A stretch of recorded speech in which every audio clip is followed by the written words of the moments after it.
Welcome into the 63rd episode of Cleveland Sports Realm, 63rd. So, as Kevin likes to do his tradition here, we'll do this one in honor of former Cleveland Indians pitcher Justin Masterson, number 63. So, welcome on in. On this cold, snowy winter Wednesday evening, we record this here. It'll come out to you on a cold, snowy Thursday morning.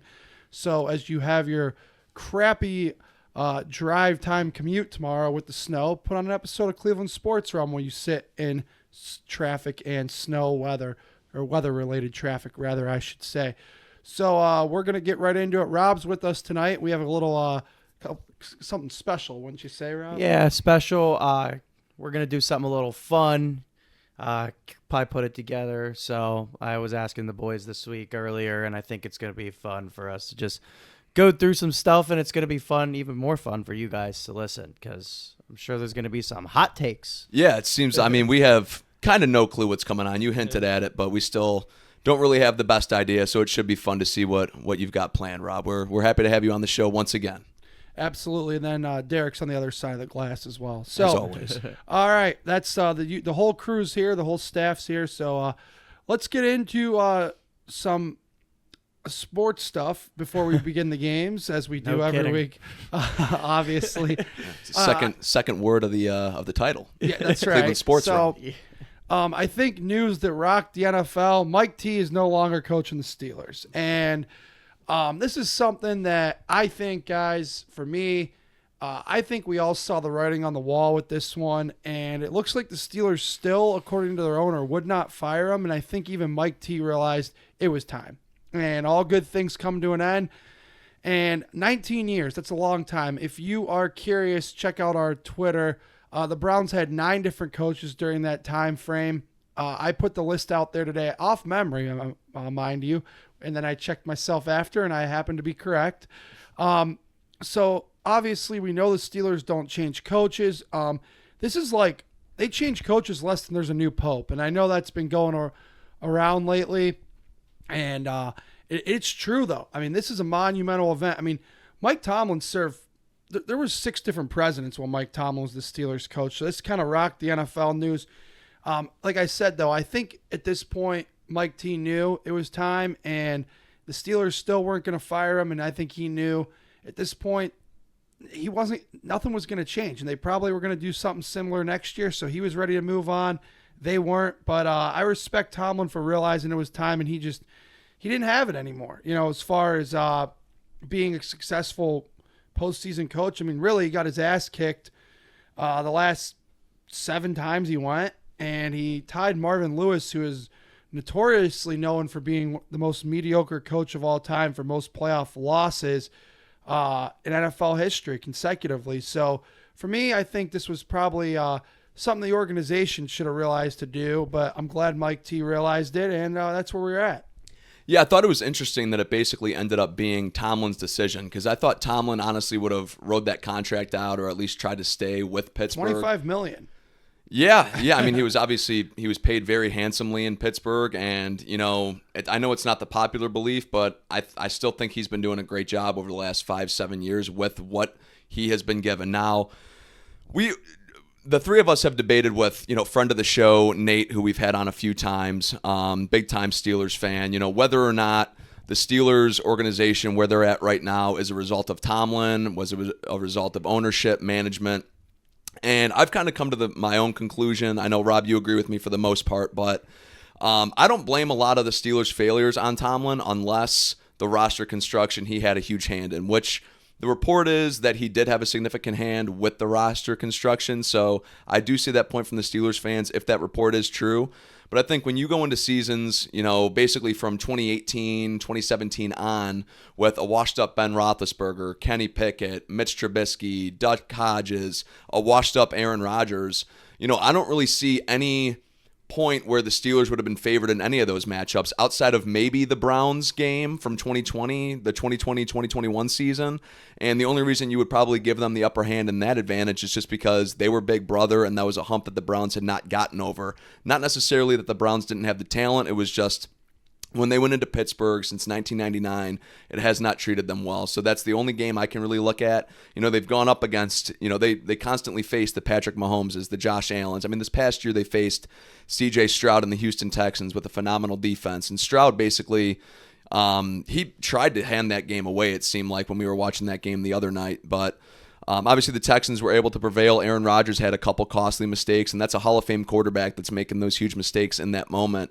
So unless Mike Tomlin had a huge hand in that roster construction, I don't really see what the Steelers fans really wanted from their head coach, given the cards that he was dealt. Well, real quick, too, I mean, the owner kind of alluded to that today, that Mike Tomlin did construct most of these rosters. And really, the way that the Steelers system was set up, and with him being the longest tenured head coach, I mean, he was the most powerful person outside of the owner in that building, outside of the Rooney family. So, I do blame Mike Tomlin. He was the one who took Kenny Pickett in the first round when nobody else would. He was the one who wanted Aaron Rodgers to come here when he was clearly, it showed he was pretty washed up. I don't know if there were really many better options than Rodgers out there, though. So yeah, and Rodgers played well. And enough. Yeah, got them to the playoffs. So I do blame Mike Tomlin for the roster construction. Now, whether they should have won some of these playoff games or not, I'm glad, and don't get me wrong by any means, I'm glad that the Browns blew them out in Pittsburgh in 2020, but they probably should have dominated us in that game. We were missing a significant portion of our roster, and, oh, by the way, our head coach due to the COVID virus. Head coach had COVID. The coach of the year that year had COVID, and then Joel Bitonio, who was basically the mainstay from that entire rebuild that went on from 2016 through 2018. Joel Bitonio was like the mainstay from that transitional period, and he had COVID, and he had to miss that game as well. Denzel Ward missed that game. Yeah, it was. Yeah, the list was long and long. So that one I think was that one's pretty a blemish against Tomlin for sure. Now going into Buffalo with Rudolph, should they have won? Probably not. No. Going into Kansas City with Mahomes, should they have won? No, and they didn't. They were down 35-0 at the end of the first quarter.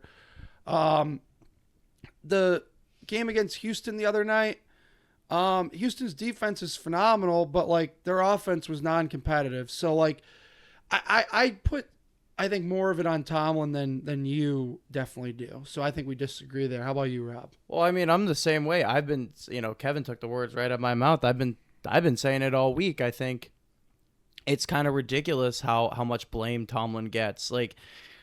I will say we didn't blow them out. It was 48-37. A lot of Browns fans want to look back on that game. Oh, we destroyed them. We didn't really destroy them. They definitely brought it close. We were up, was it 28-0 at the end of the first quarter or 28-7? We were up by a lot, but then they brought it. The Browns almost brownsed. Well, yeah, halfway through the third quarter, it started to be like, okay. Yeah, the Browns were about to pull a Browns job. But I will still say that the Browns that year were a head and shoulders better team than the Steelers. Started 11-0 that year. They did, and then look who's on their roster. Are any of those guys still good on their offense at least? You had what? Najee Harris was the leader of the running back. Chase Claypool was wide receiver 1. Deontay Johnson was wide receiver 2. Juju Smith-Schuster was more busy doing TikToks that year. Yeah. Ben Roethlisberger was clearly washed up. When he got to the postseason, it was clear. And somebody told me the other day, he threw for 500 yards. Well, great. He threw for 500 yards. He also threw 3 interceptions and fumbled the opening snap. So let's not, let's... Yeah, that snap was... that's the thing when it comes to that game, Rob, and sorry to cut you off, is just that the initial snap, that's Marquise Pouncey, who is one of the best centers of our lifetime, really, just starts the game throwing the ball right over Roethlisberger's head. The Browns are gifted a touchdown. It set the tone for the game. It totally did. And then Roethlisberger threw 2 picks in the first half as well, Rob, to your point, that's a Hall of Fame quarterback right there. Yeah, I think the Steelers were just overmatched in that game. I don't think there's anything Mike Tomlin could have done to beat the Browns that day, to be honest with you. The Browns were just... Steeler fans won't want to admit it, but the Browns were loaded that year. The only team that was going to beat them that year was the Kansas City Chiefs. It is what it is. I think Tomlin gets a really crap hand dealt to him, and then he's expected to squeeze blood from a turnip. And I'm going to say this. I see a lot of Steeler fans getting really excited about hiring the Rams pass game coordinator or hiring, these one-year coordinators Well, the grass isn't always greener, so I dare them to go hire one of these one-year coordinators and see where it gets them, because not only the Browns, but a lot of teams have dealt with that, and then they go and they crap the bed the next year. I mean, look at Brian Daboll, where he ended up in New York. I mean, you have Brian Daboll's the one that comes to my head right now, but you have so many guys that have been coordinators, and they look good as a coordinator, and then they go to as a head coach, and they're totally crapping the bed. And I get the Steelers' philosophy of that we want a young offensive mind. But all I'm warning Pittsburgh fans is you think because of your tradition and this made up, honestly, God football complex you have in your head that you're just going to turn this thing around in 1 or 2 years. That might not be the case, because you have a ton of aging players on your team with bad contracts. You have what looks to be what you're going to hire as somebody with no experience. So culture's not going to save you this time. And you say right now that you think that, we're in purgatory. That's all. I'm so sick of the word purgatory. I'm sick of reading it on Twitter. I'm sick of hearing it from my Steeler fans friends. You think that what you have right now is bad? Wait till you're freaking 4-12 next year and you're eliminated from the playoffs in November. You guys are going to be tearing your dang head out, and then you're going to be looking back on what went wrong in 2015. I'm telling you guys, you think you know it all right now. Warning to you, you don't. And you're about to be in for hell. Yep. Yeah, Jerome and I were actually talking about this the other night, and Jerome, you brought up a really good point. These Steelers fans who are, I would rather just suck than just be in purgatory, go to the playoffs and lose. You guys don't know what the 4-13 seasons are like. You've never gone through it. The people that are our age, that have grown up watching the Steelers since they've never gone through a 4-13. I don't think they've had a double-digit loss season. I don't think they have either. I've never Their remembered. worst under Tomlin was 8-8. Well, I think the last time they had one, to you guys' point, was I think Cowher was still running the show, and it was in the early 2000s. I mean, it's so easy. It's been a long time. It's so easy to say blow it up. And I've been one from the Browns fan perspective over the last year or so that has said that the Browns need to blow it up. And you know what? I've gone through it. I know how it's like. I know what the Browns have to do in order to try to get back to relevancy. So I actually think I have a leg to stand on right there. Whereas these Steelers fans, let's blow it up. And while I do agree that the Steelers should blow it up, I really do, the fans don't know what it's like to go through the 3-14, 4-13, 5-12 season. Like, realistically, the Browns were 5-12 this season, and they were a worse team than 5-12. Like, those last 2 wins really meant absolutely nothing. The Steelers were playing basically not to have Myles Garrett have the sack record, and then the Bengals basically went out there and didn't really give a crap. So those last 2 wins, the Browns were a 3-12 football team before that happened. I think they're worse than a 5-12 football team. It aggravates me because, like you said, I don't think anybody really knows what they're in for. They think that, and I could just hear I can see the writing on the wall, and I can hear people's voices next year saying, well, we drafted so-and-so, and they were supposed to be better than this. You don't know what it's like to get on a quarterback coaching carousel, and the Browns obviously have had it worse than everybody else, but that does happen to every team at one time or another. Dude, the Steelers have had 3 head coaches in the last 50 or 55 years, and the 59. Browns went through a stretch where they had 3 coaches in a matter of a year. Yeah. Hugh Jackson, Greg Williams, right to Freddie Kitchens. Actually, and then to Stefanski. They had 4 coaches in a matter of 3 to 4 seasons. I just think it's so laughable that you think culture is going to save you. I do agree that culture does matter some in the NFL, but it's not going to freaking save you. I saw somebody tweet today, we'll just wait a year, we'll stink, and then we'll draft Drake May. Oh, really? Oh, you're just going to go and draft the next Drake May. Do you know how rare and lucky that was that the Patriots just drafted what happened to be a stud quarterback? And yes, May had an incredible year, but we haven't seen May with longevity. So he may stink in a couple years. So it does, Look at RG3's rookie year, man. Like, these things happen. There's flashes in a pan sometimes with these guys.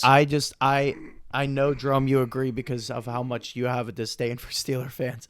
And I probably have the least disdain of the 3 of us sitting up here, but I just think I can't stand. I know. I just think this whole thing is so laughable. Like, they just think because they've witnessed mostly winning or 500 that their whole lives, that they just think now that they're actually going to enter a real hell period for football, that we're just going to we're going to hire the next stud coach and we're going to draft the next great quarterback. No, you're not. No, you're not. I certainly hope they don't, man, because the Colts got lucky with that, going from Manning to Luck. Obviously, they've had some trouble since. And obviously, the Patriots only had 2 to 3 seasons without Brady, and then they draft, Drake May, who I believe is still the favorite for MVP. It's obviously between him and Stafford right now, but and I'll tell you this now. Do I think they'll hire the right coach? It's hard to say because they have a track record, and it goes all the way back to when Kevin said in 1969. They hired Chuck Noll, who was a, first-time coordinator. 1 year, bam, gave him the job. Bill Cowher was the Chiefs defensive coordinator. Bam, gave him the job, kept him for, X amount of years. Tomlin, one-time coordinator with the Vikings. He was on, Tomlin was off the Dungy tree. He worked on Dungy's Tampa Bay staff as defensive backs coach.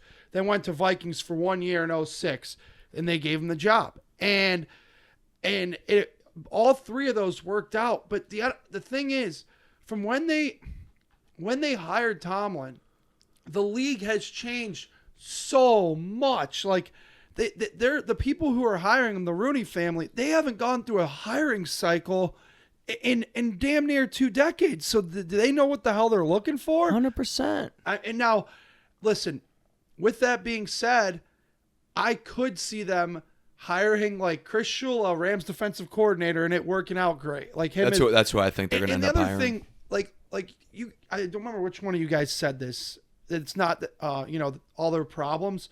That's where I don't think it's an attractive job. But what probably makes it an attractive job is you're guaranteed a decade, no matter what. I don't think that's true at all, Jerome. I mean, you go from Chuck Noll to Bill Cowher to Mike Tomlin. Those are 3 in a row very successful coaches. I mean, if yeah, absolutely. If they hired Shula or whoever's out there right now, if they hire one of these guys and they suck 2 years in a row, I don't think they're guaranteed the job for the 3rd year. I don't think just because you get hired as the Steelers head coach, you're guaranteed 10 to 15 years. I think. Well, all we can go off of is their history, and they have kept guys for eternities. Well, correct, but they've also kept legendary coaches who have won a lot and won Super Bowls. Can I also say that I think this fan base in Pittsburgh would be very, very quick if somebody goes out there and they drop a 3-14 season that they'd want him fired immediately. The fan base is, and that's what I'm saying is be careful what you wish for, because you could hop on a carousel so quick. Because if you remember, Steeler fans won't even remember, and they'll tell you they don't remember. But even before this playoff loss streak that has no context around it, as Kevin and I alluded to, people were calling for Tomlin's job before that happened. Yeah. People said that he inherited Cowher's roster. He's not that good of a coach. He doesn't have enough good offensive ideas. That's what they said in Pittsburgh. They don't remember, but we remember. For them, it's all about did he win or lose. It's not, okay, crap, we just went up against a dynasty in the Chiefs. Yeah. We just went up against the MVP favorite in Josh Allen. There's no context around these losses that they provide. And why give Mike Tomlin so much control? Why not make him relinquish control? And then if he doesn't, like I said, then I understand, okay, letting him go. But it's ridiculous to me that you're going to give him those quarterbacks that you named, and then the Steeler fans are screaming for his job. Like, well, I think... we know what it's like to say fire a coach in Cleveland, and we know that that's not the answer. Well, I also think to your point, once Mike Tomlin had as established of a resume as he did, there's no way that he's running the draft and running everything and running free agency, and then you're just going to tell him, well, no, you can't do that anymore. Just coach the team now.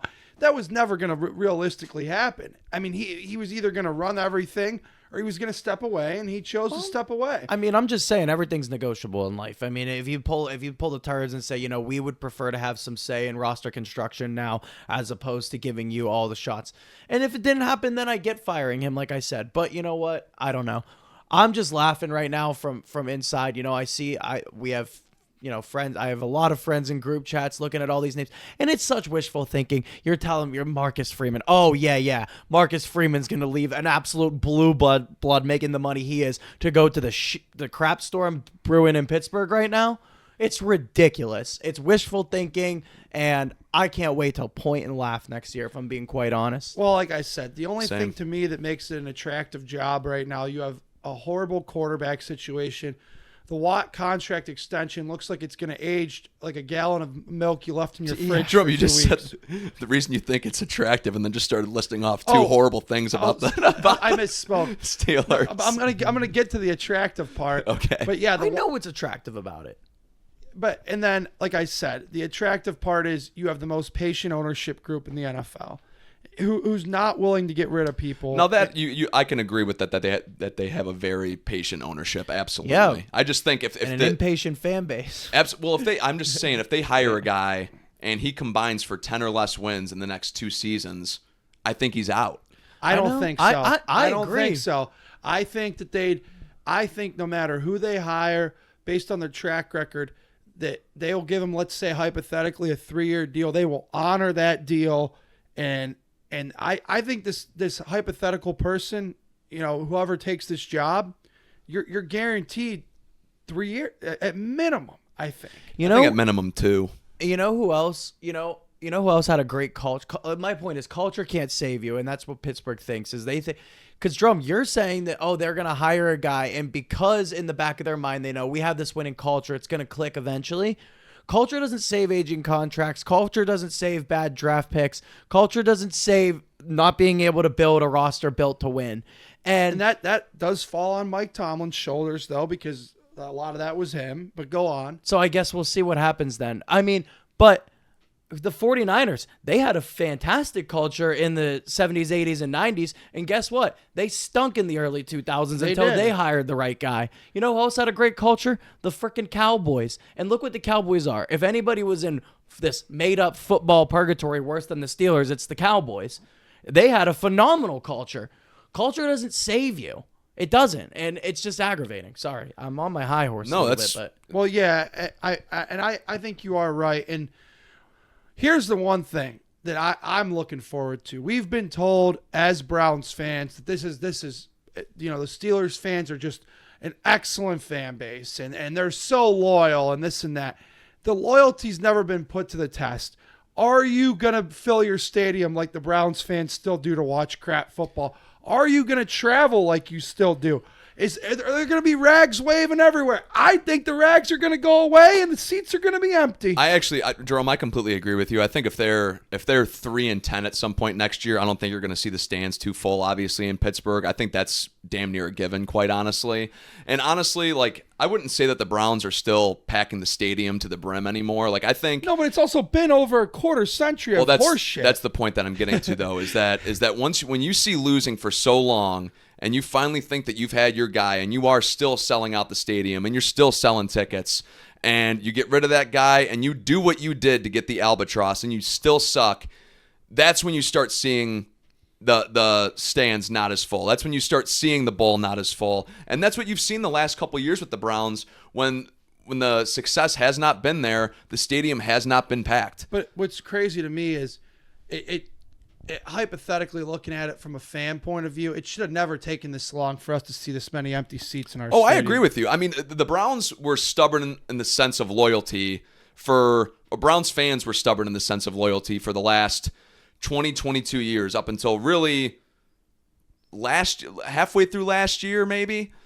And that's where I'm very curious to see, because like you guys said it, and we're just repeating ourselves over and over again, but they've never seen it, and it's real easy to sit there and draft it up on a computer or type it up or look at it on a spreadsheet or sheet of paper and say, yeah, let's go 4-13.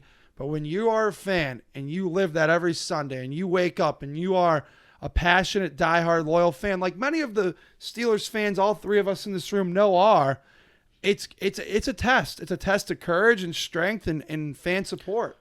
Yeah, I'm not going to comment too much on fan stuff. As I've gotten older, I've kind of made, and it's just my opinion, I don't think you can generalize fan bases. I can show you the most fair weather Browns fan out there and also the most diehard Steeler fan, and you could attribute different qualities to both fan bases. That's not my point. I wanted to say one last thing about the thing about the coaching search. Is I was also laughing on, I was Twitter group chats, friends. People are like, oh, we're going to get this guy. We're going to get this guy. All these Steeler fans saying this stuff. And I'm just laughing because then I post a meme into one of our group chats and I said, it was the Tony Soprano meme. Shout out to all the Sopranos fans. And it was him yelling at his therapist, I hate this effing crap, in more or less words. It's just a quick meme, and that's what he says. And that's what I'm like kind of looking at Steeler fans. Like, this isn't fun. Like, it's not fun to not know who the coach is going to be. It's not fun for... A coaching search is not fun. It means you're at the bottom of the barrel. There's nothing cool. There's nothing fun about it. It stinks. Well, and we're already talking about going into next year. Like, can we get to 5 wins again? Right, exactly. And that's where, like, people on coaching searches, that's the uncertainty you have to deal with. And there's nothing fun about this. Yeah, it might be fun to read a Schefter tweet. It's fun in the moment. Oh, that was a good interview or something. At the end of the day, the uncertainty is just, it's killer. It's horrible for a football fan. And I'm laughing at all this crap. So. Yeah, no, I agree. Aditi Kikawala tweeted today, shout out to her, and I think it's right. The NFL owners as a collective are as impatient as they've ever been now. 155%.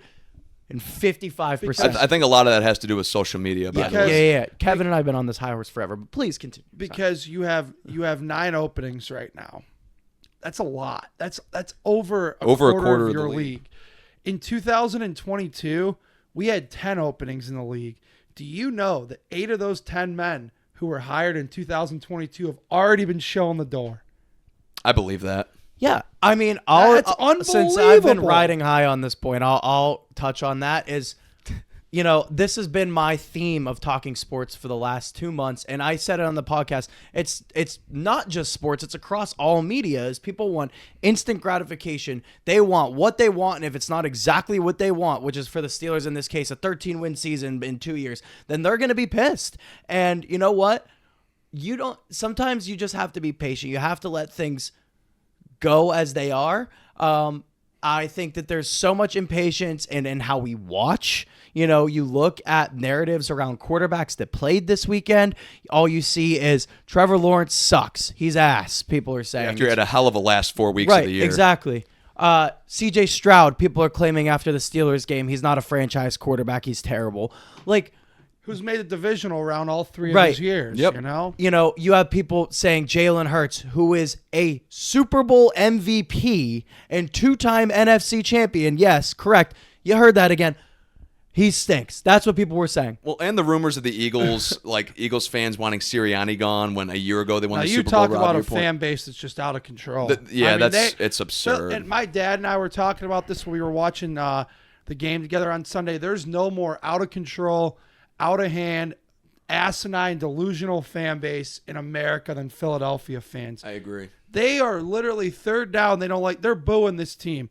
I mean, God bless it. They just come off the Super Bowl. I mean, they're out of control. 100%. And you know what? Let me just say on the record, listen, a couple games, hell, even half a season of bad football doesn't make you a bad player. And one amazing season doesn't make you a top 3 in your position. And a couple mid-tier games doesn't make you, well, you're just mid.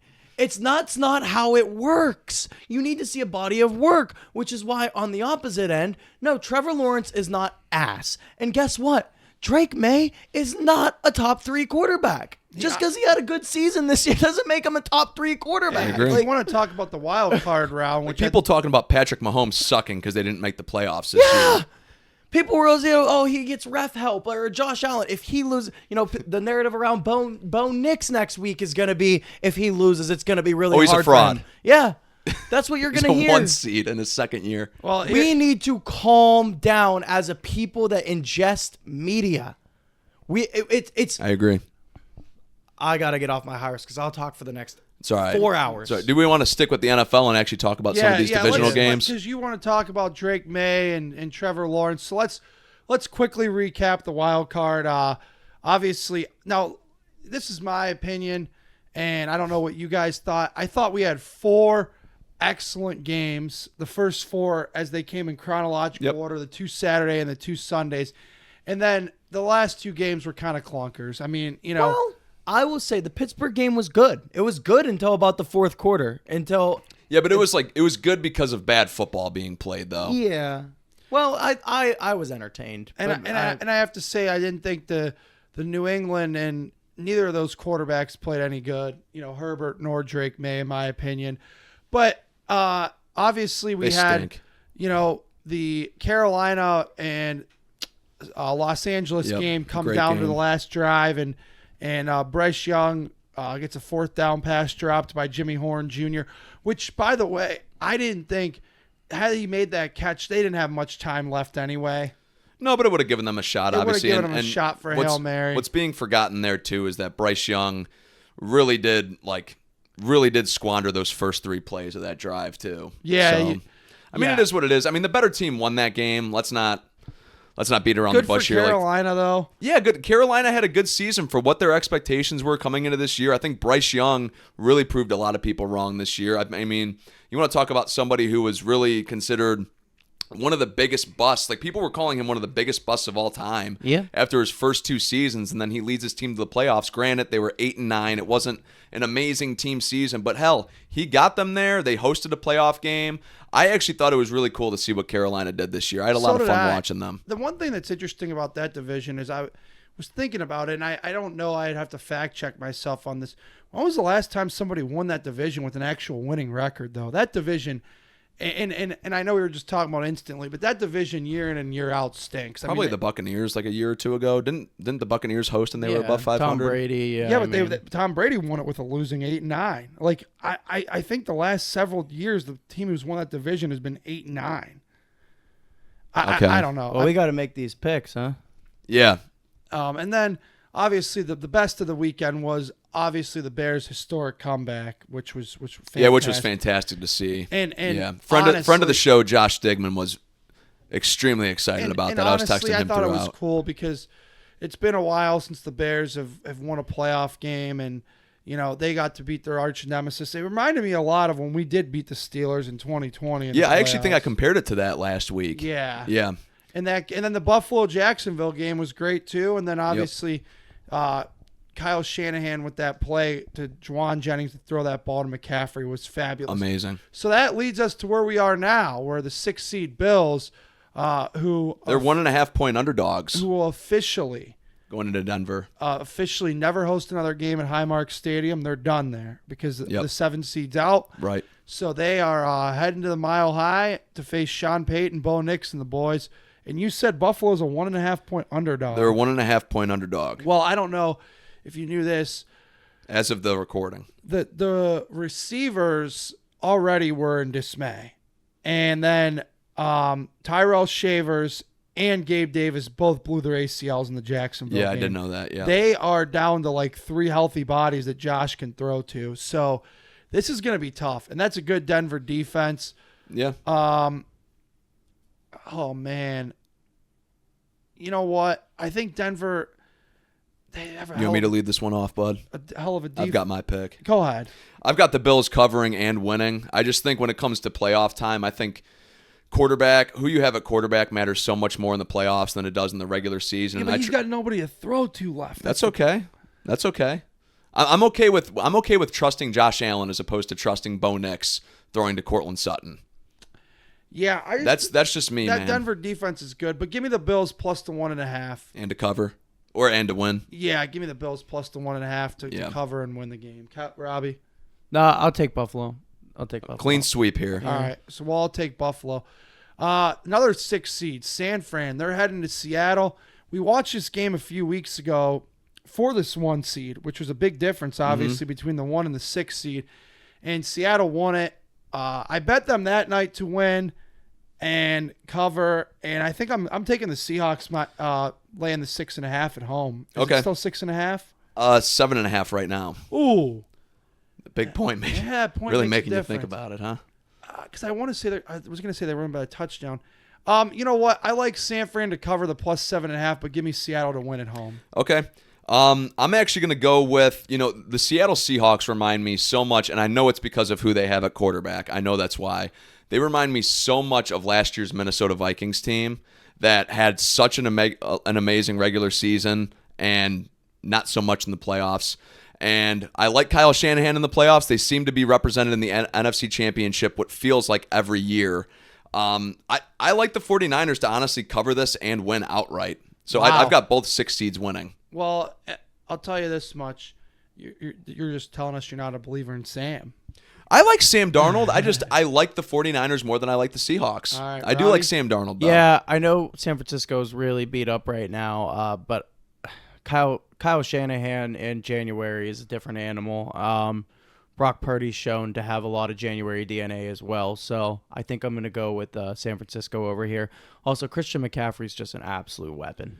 It's Yeah, unbelievable. I mean, there's no two teams left that are more beat up than the 2 6 seeds with Buffalo and San Fran. They are just Yeah, both that's very true, especially both obviously Kittle now. down to nothing. Yeah. So we basically, I didn't even realize we have 2 6 seeds at 1 seeds and then 2 5 seeds at 2 seeds. It's an interesting development in the playoffs That's this year. right. So the Houston Texans, after a dominant defensive performance in Pittsburgh, as we just carried on about for a while, essentially sprinkled it into that Mike Tomlin news.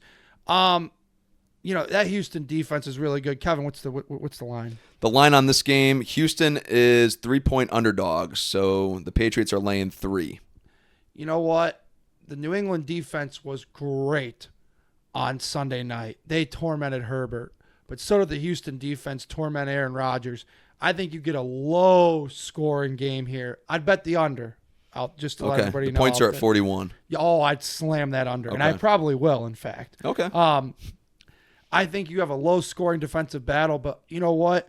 I like D'Amico Ryans and the Houston Texans, and I like them to cover the +3 and go up to Foxborough and win. Okay. Listen, I love D'Amico Ryans. I like this Texans team. Jerome, to your point earlier, C.J. Stroud has won a playoff game in every single one of his years in the league. I do like what Houston has going for them. I just think going into Foxborough, I know Brady's not there. I know Belichick's not there, but I think there's just something about that element. Having Drake May at quarterback, the year that he's had, the defense that the Patriots have. Excellent defense. I like the Patriots in this one. I know it's a 3-point spread. I think it's going to be close, but I do think the Patriots are just going to edge out that 3 points, so I got the Patriots to cover and win. You agree, though, low scoring affair. I could see like battle. 23-16. I think Stroud and May are both in for multiple turnovers. It's going to be a knock-it-out, Should be a good drag-it-out one. fight. Go ahead, Robbie. Yeah, no, I would definitely take I would take New England in this one. I do think there's a really big Boston sports element of going into a Boston environment in a playoff game, and it's hard. It's going to be tough, hard-nosed football game. Mike Vrabel in January has shown to have a lot of January DNA as well. I know he's going to have his guys ready to play. New England seems really healthy. They caught a break with the Stephon Diggs thing. I think New England is going to edge this one out. Okay. That doesn't mean that C.J. Stroud is a fraud, okay? C.J. Stroud is an unbelievable franchise quarterback, and he's going to have the Texans playing competitive football for a lot of years to come. New England. Yeah. All right, and then on to our last game. We've got the 5 seed Los Angeles Rams going into the 2 seed Soldier Field Chicago Bears, and the Bears are underdogs by 3.5. So the Rams are laying 3.5. Yeah, I'm surprised after that comeback win, knowing that it's going to be in Chicago. You got the warm weather LA team coming in. That line, wow, that surprises me. Really. Yeah. See, I like going into this game. I love what the Bears have going for them. I think Ben Johnson's was a hell of a hire, obviously, for this team, just based off of where they were last year and where they are this year. Caleb Williams, for everyone who said that he sucked after his first year in the league, just led his team to a 2 seed. So I love what the Bears have going for them. I just think, Stafford, McVay, that Rams team. I know this kind of seems like a trend with me, just going with the proven against the youngins, but I love this Rams team. I think they're going to go into Soldier Field. The thing is, I think it's going to be extremely close. A lot of Bears games seem to be close, and a lot of Rams games seem to be close. So I'm going to have the Bears covering the 3.5, but I'm going to have the Rams winning by 3. You like the Bears +3.5. I like the Bears +3.5, but the Rams outright. to win. Yep. You know what? This Bears team's bizarre because they really don't believe that the game begins until the fourth quarter. If you've watched the way that they beat the Packers to clinch the 2 seed, and then you watch them play the Packers in the playoffs, and these guys kind of stand around like nothing's going on for the first 3 quarters. They don't believe the game's starting. Ben Johnson actually almost cost his team with 2 unbelievably dumb decisions last week. And the team won in spite of Ben Johnson, I thought, in the first half. They ended up coming back in spite of Ben Johnson's moronic first half. but he's a media darling. And I'm not saying he's not a good coach, but like Rob said, instant gratification. Everybody thinks Ben Johnson's Vince Lombardi and he can't do any wrong. No, he did a lot wrong last week. He had a rough first half for sure. But they did win the game, and it was an unbelievable comeback. And props and flowers to all the Bears fans and diehard Bears fans. I am going to roll with the Chicago Bears. You're rolling with the Bears. That's right. Plus the 3.5 to win outright. You know, I'm going to go with an old school take here, but the weather, I think, factors in. You know, Stafford used to chucking the rock in SoFi. He played his whole career in a dome stadium. It's going to be tough out there. It's going to be windy. It's going to be cold. It's a night game. You forget that Stafford played over a decade in Detroit and played plenty of games at Soldier Field in that division. I understand that, but I believe that I like the Bears. The Bears' defense is really good. Now, they did lose T.J. Edwards to an he's out Good for the rest of the time, you know, probably into next season. That's a tough loss. But I like that defense, and you know what? I think Father Time might get Stafford here, and he's going to turn the thing over a couple times, and Caleb makes enough plays. Give me the Bears plus 3.5 to win, and they move on, as long as Ben Johnson minds his P's and Q's and doesn't start doing stupid shit again. All right. Robbie, what say you? I think the postseason often comes down to coaching and quarterback play, so I think the Rams have the edge there for sure. Yeah, I do like a lot of what the Bears are doing this year. It's fun to watch. Caleb Williams has been a stud and really fun to watch. But Stafford seems like he's on another level, like cerebral-wise this year. He seems like he's at the top of his game. He's probably going to win the MVP, him or May, obviously. I think he's going to, but yeah. But anyway, I'm going to take the Rams. I also don't pick who's going to cover or not because I don't gamble, so. That's why I just give my outright picks. Okay. Right, he's taking the Rams money line. Yeah. Thank you. Yeah. You know, I'll tell you this much too, with Stafford, you know, he is, you know, they were talking he wasn't even going to come back for this year, and he had that back operation done, and boy, he's really come back strong and played really, really well. And obviously, we all know, you know, McVay is the whole reason that everybody's obsessed with hiring 20-some-year-old offensive coordinators. Yeah. He changed the league, you know, in that sense. So. Yeah, absolutely. So that's kind of it, obviously, for the divisional round. Those are the 4 games we've got going.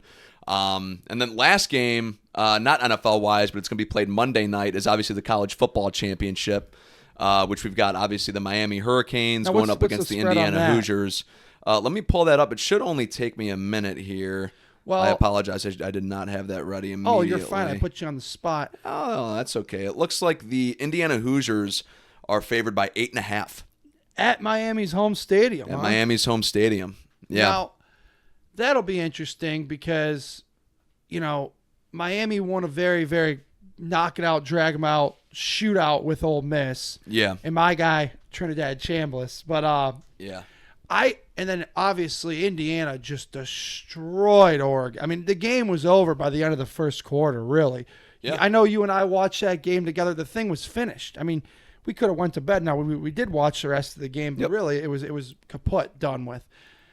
Indiana is on a heater, but look at Miami's path. I mean, they beat 2 SEC teams, and then they obviously also beat Ohio State, who's, you know, a behemoth in their own right.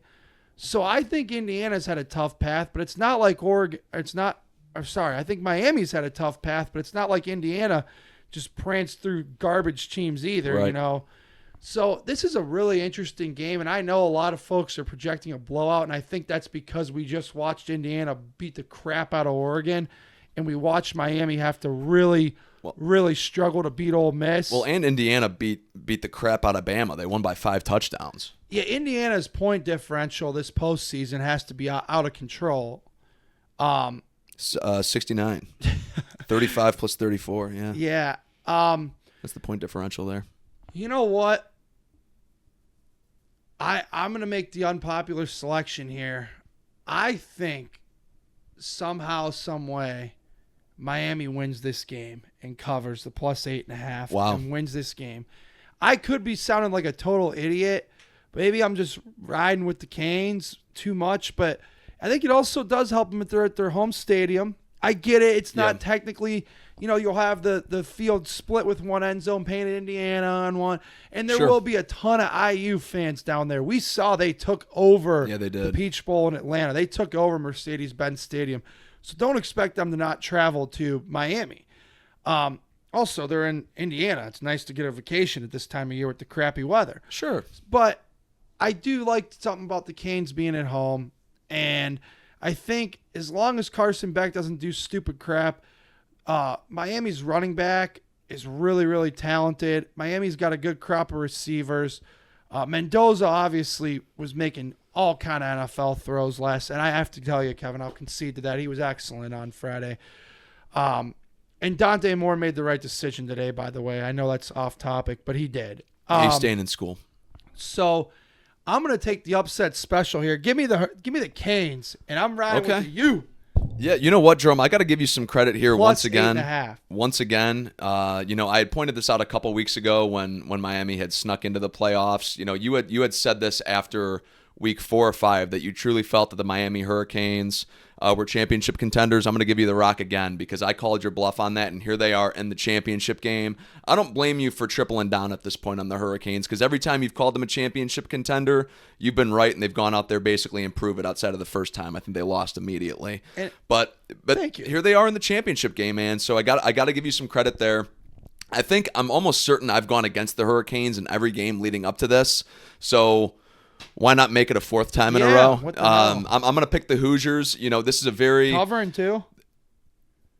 Yeah, I'm going to take them. I think they win by double digits. Okay. Yeah. I think the Hoosiers, Rob, you and I were talking about this, or you had brought this take up the other night when we were talking about how on social media they're talking about this Indiana Hoosiers team being just as good, if not better, than that 2019 LSU team. Are they the best college football team of all time?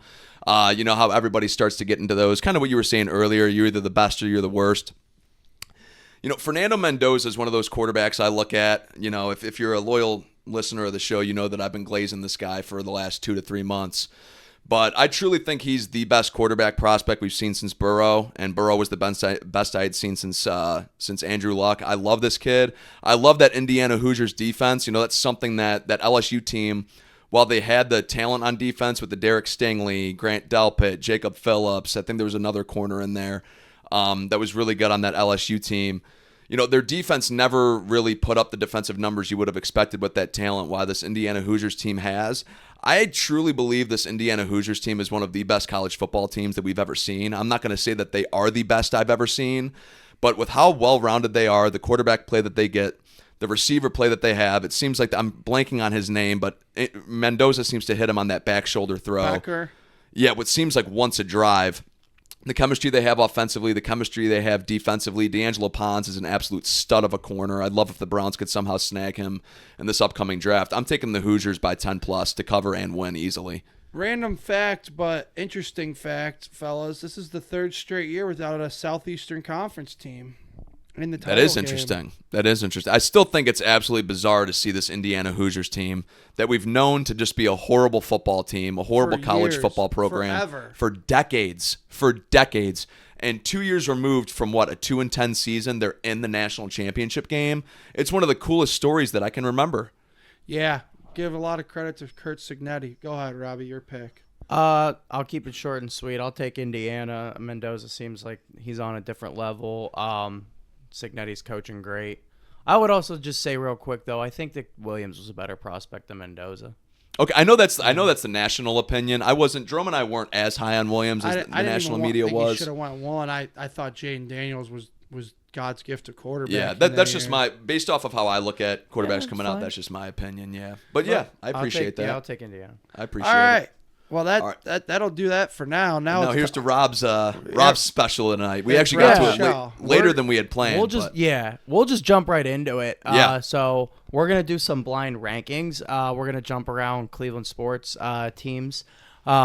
So everyone should know how this works. I'm gonna give Kevin and Jerome, the trusty hosts here, some names. We're gonna start with top 10 lists. And they're going to tell me where they would put these names in, a list of top 1 to 10.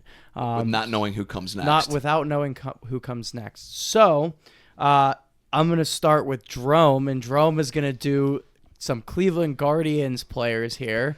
Jerome does love the Guardians. So I think this is going to be really fun for all of us. And then we're going to jump into some keeps and cuts, which also is going to be fun. And this is something that we can bring back as a segment if you guys like it. So. Now, is this current players or players from the past? This is every all eras. Cool. Wow. This Cool. is you're gonna be hit with all eras. So looking I'm gonna forward keep to it. track here, writing stuff down. And Jerome, you and I can discuss, I would assume. Yeah. Yeah, you guys can definitely discuss, especially on the and then Jerome and Kevin will keep an individual list to start. And then when we get to the keeps and cuts, they're gonna work together to decide who they're gonna keep and cut. I'm down for it. All so right. we're gonna start with the So this should be fun. All right. Yeah. Let's get her going. So we're gonna start with the guards. Top 10? Yeah. So rank these players without knowing who comes next. The first is going to be Francisco Lindor. Ooh. I'm going to go ahead and I'm going to rank him 3. I think that's solid. That's exactly what I was thinking. I think that there's going to where be a you're couple gonna put better. I was debating between 2 or 3 in my head. Yeah. Okay. I'm going to put him 3. And that's a solid first one. Jose Ramirez. 1. Yeah, Hands automatic. down. Automatic. I mean, We're starting out hot right now. and I know that some boomers are going to be mad if they listen to the show and you come out with the name Bob Feller. Sorry, but I got to put him 1. It's Yeah. a no-brainer to I me. agree. Jim Tomei. Ooh, that's tough. He did leave. He pissed us off when he went to Philly. I think with But how he's such a good home run hitter. with where the rankings are right now, I think there's probably a better player that's going to come than Tomei. I personally would put him around like 5 or 6. I don't know if he's going to have. I'm starting to think this is so heavy. It's such a heavy list to start out. Like these are there's some Hall of heavy Famers, hitters. Hall of Famers right off the rip. Yeah, absolutely. So I don't know how many duds. You're are talking coming about a if he's 600 plus home run hitter in the big leagues. Yeah. I'm going to go ahead and put Tomei 4 because I think you're going to come out with somebody who was like a stud in the 60s or something. Okay. Omar Vizquel. Yeah, this definitely is worse good. than Tomei though. That's a good one. This is going to make people mad because I know that Omar's defense is outstanding. If you actually look at it, folks, and I'm gonna get killed for this in the comments. Was never a great hitter, but his defense was the best we've ever seen. I'm gonna put Omar 7. Okay. That's low for Omar. Honestly, I wouldn't have been too much higher. I think I would have been around 6. Kenny Lofton. Wow. Better than Vizquel, I think. I think so too. And I cannot believe Kenny Lofton's not in the Hall of Fame. What do yet. we have? What do we have marked down already? So Robbie? you have Jose at 1, Lindor at 3, Tomei at 4, and Vizquel at 7. Wow. Okay. it's So it's got to be So 6 your or 2, 5. 5, 6, 8, 9, and 10 slots are open. I'm gonna go ahead. I'm gonna stick Kenny at 6. I mean, the defense was unbelievable. Great leadoff bat. People did not steal bags like that crazily. You know, Kenny was obviously swipe bags left and right. Unbelievable player. I may have put him a spot high. I may have put him at 5, but I can't argue with 6. Okay. CC Sabathia. Oh, that's a good one. And I'm glad that I put Tomei 4th because I can now probably put Sabathia 2nd. Sabathia at 2. I mean, he was unbelievable. And then if you look at it, and I know this is going to piss people off too, he went on, like when he left here, it's not like he fell off a cliff. He went on to be a dominant pitcher for the Brewers the rest of that year when we traded him. Well, and he's in the Hall of Fame as a Yankee. He went on to dominate with the Yankees for years. I mean, that to me, he was one of the best left-handed pitchers we had growing up all across the sport. Absolutely. All right. Him and what? Randy Johnson, probably? Yeah. Yeah. All right. Corey Kluber. Yeah, Shoot. I think that's completely fine with the Well, that's people a that you put out two-time there. Cy Young Award winner that I'm going to have to put in the 5 spot. I mean, Okay. oh, man. Remind me, did we put anyone at 6? Oh, yeah, Lofton's at 6. Lofton's at 6. Okay, I'm yeah. smiling because this is fun. That's why I keep smiling. I don't know. It's fun. Kluber, 2-time Cy Young Award Damn, winner. he has not come with any duds yet. No, he hasn't had one crap No, player. he hasn't I mean, come this out is with tough. like Ronnie Belliard or anything Nah, yet. yeah, I'm waiting. Where's like Just wait till we get to the Browns quarterback list. Oh, I can't wait. I'm waiting. Where's Mike Avilas at? You know? Yeah, right. Cliff Lee. Oh, my God! Now I mean, I'm this is screwed. heavy hitter after heavy hitter, buddy. Yeah, I mean, this is what we got 1 through 7 marked down now. So it's You only have 8, 9, and 10 left. So I got to put Cliff Lee as the 8th Best. Oh, what a disgrace. I messed this one up. That's all right. I mean, I would have expected more duds in this one, buddy. All right. Hey, don't know what to expect. No, It's the fun of the exactly. game. That's As exactly Drupal right. Cabrera. 10. You And know what? I loved Ozzy.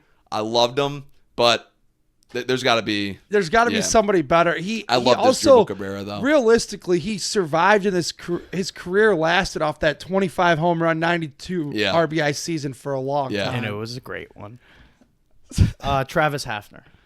Better than his Drupal Cabrera. It's 8 or 9. 9 spot left. Do you think his next person is going to be better or worse than Hafner? Basically, that's it. You guys, the list is done. Yeah. So let's review for the listeners here. So go ahead and read it off 1 through 10. What did I end up doing? Jose Ramirez, CC Sabathia, Frankie Lindor, Jim Thome, Corey Kluber, Kenny Lofton, Omar Vizquel, Cliff Lee, Travis Hafner as Drupal Cabrera. I think the only one that's misplaced right now is Kluber, though. I think that's the only one. I think Cliff Lee's misplaced. I'd probably flip Kluber and Sabathia.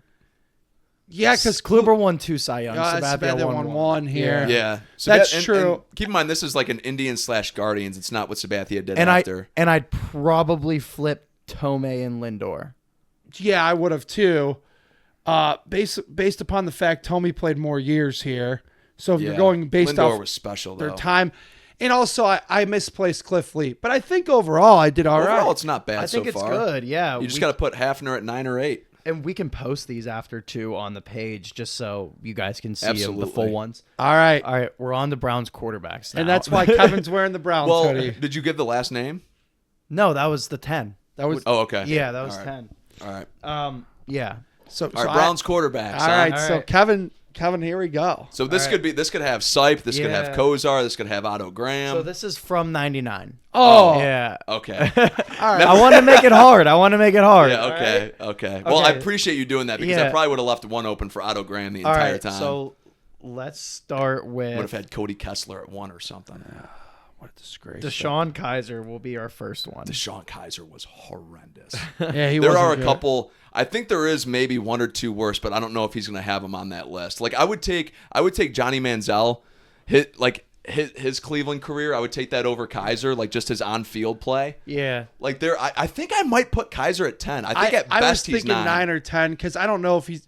I mean, You know what? Put him at 10. I can't imagine he's going to pull Spurgeon Wynn out, but he might on you. But even at that point, I wouldn't mind saying Spurgeon above Kaiser. Put Kaiser at 10. And that's a Notre Dame alum. I feel bad doing that. Kevin gets the final say on this list, so it's Kevin. Kaiser at 10. All right. Johnny Manziel. Right on cue. Yeah. Right on cue. Let's put Johnny at. Man, there are some bad quarterbacks that we have. Man. I was gonna say 8, but Johnny might be. I would probably stick him at 8 because you got to reserve a spot for like Thaddeus Lewis And, or Shedeur Sanders Kevin could be on. Hogan. Shedeur Sanders could be on here for Christ's sake. Oh no! That's why it's not my list. He's reserved a All right, top 5 spot. Let's already. do Jerome. We both kind of agreed on it. Let's do Johnny at 8. Johnny at 8. This is your list, Man, though. this is tough though, man, because like Brandon Whedon's coming up here, and I'd rather have Manziel. Oh, Brandon Whedon. Are you kidding me? Oh my God!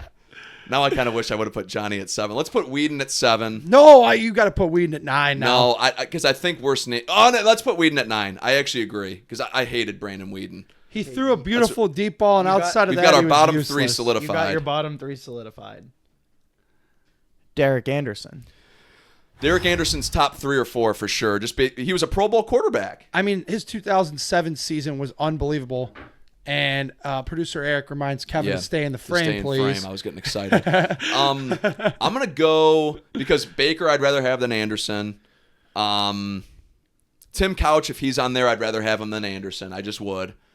I'm gonna stick Anderson at. You think 3's a good number for Anderson? I think 3's a fair I ranking. think 3's fair. Let's I put wouldn't Anderson even at think 3. about 2, but that's just me. I'd rather have Baker and Couch. Okay. And I'm assuming both of them are on this list. Hey, it's your list. Yeah. Thank you. Jacoby Brissett. Jacoby Brissett. That's a good one. That is a good one. And I think he's probably at 6 or 7. Okay. Jerome, I I'm going to actually, you know what? Let's go. Didn't he wear number 7? He did. Let's go 7. And he was a good soldier. You know, Yeah. he stood in there Well, Deshaun was out gallivanting. Yeah. Let's go Jacoby at 7. And I loved Jacoby Brissett, but also I think I'd rather have, if Jameis Winston's on this list, I'd rather have Winston than Brissett. Okay. All right. Shador Sanders. There it is. There it is. And now I'm furious that I left these. I mean, the highest I can go with, the lowest I can go is 6. The lowest you could go is I'm 6. going to go 6. I have to go 6. Damn it. Okay. I knew I should have put Johnny a spot higher than where I put him. This is such a bad list. Oh, my God. Oh, man. I'm disappointed with. Okay, that's fine. Deshaun Watson. Yeah, well, he's better than Sanders. He's better than Oh, Sanders. you got to put him in the top 5. What a disgrace! I my honestly- goodness.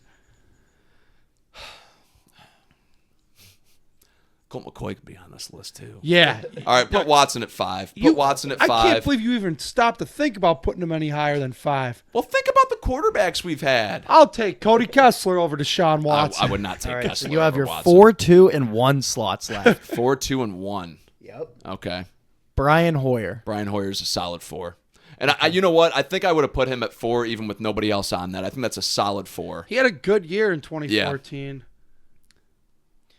Josh McCown. I was not expecting this one. I loved Josh McCown here, man, but he's not 2 or 1. He's just not. On this list, he's not. Hey, Josh McCown's most memorable play here is when he helicoptered at MetLife Stadium. It was his first drive of his Browns career. He was in MetLife Stadium and fumbled the ball into the end zone on a hit that was by Demario Davis, who was a future Brown at that point. Josh McCown's number 2. And you know what? I like Josh McCown a lot. I loved him. I probably would have, if you would have started with Josh McCown, I probably would have put him around like 6 or 7, maybe even 5, just because I actually thought he played. He had a lot of good games here. Yeah, he did all right. He was a good leader. Just too. not a part of many All good right, teams. your final spot. Yeah, no matter the what. number 1 list. Yeah, this is the number 1 guy. Kelly Holcomb. Kelly Holcomb? That's a fair. He led us to the 2002 playoffs, and Couch was the quarterback for most of that year. People genuinely forget that, and Kelly Holcomb blew that lead against the Steelers in Pittsburgh in the wild card round. Butch Davis's defense was not doing him any favors. But Kelly did have some bad turnovers. He had some bad turnovers, and you got to put some more points up in the second half here. Yeah, so you Rob, go up 26-7. Rob, would you do me a favor and Yeah. read the So number you and the got- name next to it? You got at 1. You got 1 Kelly Holcomb, 2 Josh McCown, 3 Derek Anderson, 4 Brian Hoyer, 5 Deshaun Watson, 6 Shador This is where Sanders, it goes off the rails. 7 Jacoby Brissett, 8 Johnny Manziel, 9 Brandon Whedon, 10 Deshaun Kaiser. You know what? You did all right. There's I think not a you lot of nailed bad ones. I think you nailed 8, 9, 10. You I think think my you first nailed 3 I 8, got 9, off and on 10. a roll? I think you nailed 8, 9, 10. Derek Anderson has to be 1 on this list. He has to be 1 on that list. Yeah. Yeah, I was Yeah. banking on Baker or Couch coming Yeah. later. That's fine. That's the game, baby. It's totally the game. Absolutely. Yeah. You know, I played the game. I lost. You know, it happens. It happens for sure. I Yeah. honestly, the only one that I think is grossly out of place is probably Shador Sanders is like 4 spots No, too no, high. no. I don't think so. I think Josh McCown's probably a little bit grossly out of Yeah, place. Josh McCown realistically and then should be around. Derek Anderson probably should be 1, and then Deshaun Watson might be too high at 5. I think if you I think just, Deshaun I think Watson's if you honestly- flip 1 and 2 to 3 and 4, I think you got it. I think if you take think you got Derek it. Anderson and put him at 1, and then Brian Hoyer put him at 2, and then throw Josh McCown in at 4. and McCown was Holcomb better at than 3. Brissett here, though. for Yeah. sure. Okay.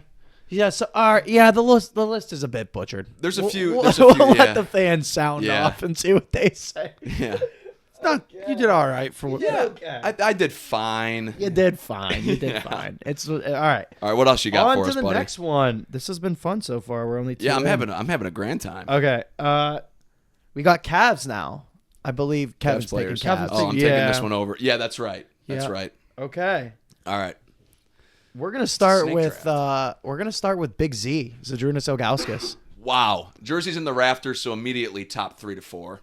Yeah, I think you have to. Do you think LeBron's on this list? He didn't You know put what? Baker I'm gonna on the go. Browns. I'm gonna go 2 for Z. I think I'm actually gonna go 2 because I think the only other players you can really say would be probably above him, definitively would be LeBron and Kyrie. Maybe Donovan even Mitchell. Donovan Mitchell. Yeah. But two again, might look be at high. what he just snubbed me on the last list. He had Baker Mayfield not on there. I already wrote in Ilgauskas. No, that's okay. All right. I'm solidifying it too. I'm just saying All that right. my thought process. Okay. Anderson Varejao. Varejau's a solid 7. Okay. Yeah, I think 7. That's a good spot. Wild thing. Da-da. J.R. Smith. Probably could have went 8 on that. JR, Varejao was more of a fan. They both were fan favorites. Varejao was probably more of one. JR was definitely more impactful here. I'm going to go 6 for JR. I don't know. Varejao played here a long, long time. Yeah, but I think the impact on the court, I think JR was more significant. Well, I mean, yeah. when you look back on their careers, you're talking about Anderson Varejao taking charges, and when you look at J.R. Smith, you're talking about the 8-0 run he went on in Game 7 of Yeah. the finals. You also got to remember the 2018 finals where he had the most ill-advised. Yeah, it was a bad decision. It was a bad decision. that was pretty rough to Cost watch. us Game 1 at least. We were losing that series regardless.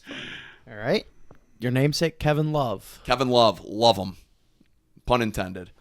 Yeah, we get it. He's probably 4. I'll go 4 on Kevin Love, and that's probably my favorite Cavalier of all time. I love Kevin Love significantly. They gave him a nice tribute video the other night. Yeah. Yeah, and he's one that deserves it. I mean, his jersey's going to be in the rafters as well. Do you agree with that 4 ranking, Jerome? Yeah, I think that's appropriate. Okay. All right. I'm going to check Part of in the on- championship as we team, sit here and along with rank J.R. these, Smith. I'd like to. Cavs are up by 10 against the 76ers going into halftime. Oh, wow. All right. Yeah. Good. Yeah. We record on Wednesday night. That's right. Brad Doherty. His numbers in the rafters too. Yeah. I mean, that's 3. Yeah, you're going to have to. I'm going to have to go Doherty at 3. Yeah, Man, and I've really screwed myself if Mitchell and LeBron are coming up, but that's... Yeah, but Brad Doherty was a phenomenal player for them in the 80s. Based off of what I've put down, I have to put Doherty at 3. I think, yeah, I mean, he was a good center for the Cavaliers in the 80s. Kyrie Irving. Yeah, I had a feeling this one was coming. Man. I would leave the one spot I because you think still I have am Mitchell too. or You LeBron. have Mitchell or LeBron. You would figure one of them's coming. I just don't want to end up with Samardo Samuels at 1 by the end of this. All right. Let's go Kyrie at 5. I'm Okay. gonna take my co-host advice here. I'm gonna leave the one spot open. So I've got 2, 3, 4, 5, 6, Yep. 7, And now you have 8, 9, 10, and 1 open. 8, 9, 10, and 1. So it's the bottom of the barrel or the best. Donnie Mitchell. Yeah, that's Donnie one. Dump Truck. That's one, which means LeBron could easily be 8, 9, or 10, which sucks. Yeah. But you got to put Mitchell Mitchell's at the 1. second best player in the franchise's history. Yeah. Now, if he throws Shoot. Mark Price at you, that sucks that Mark No, Price that's could be 8th. Yeah, but I'm probably... Mark Price. Oh, we know this guy too well. Also, Jersey retired in the rafters. Man, that blows. I got Anderson Varejao. I put Varejao at 7, thinking I might have been lowballing it a little bit. Anderson Varejao is going to be above Mark Price, but Kevin, you cannot kick him any lower than 8th. No, he's got to be 8. Mark Price at 8. Damn. Wow. This is fun though because this is my first. I've never done a blind ranking before, so this Yeah. is fun. This is a good. I know it's not I probably should have practiced leading up to this. But yeah, I mean we'll take Mark Price at 8. I've It's never fine. done I one think you know either. what I can take. He was in a watered down era, so we'll take Price at 8. Well, wait a minute. He Still pulled- went 40, 50, 90. No, I know. Listen, Yeah, all right. I'm trying to justify this to myself. Austin Carr.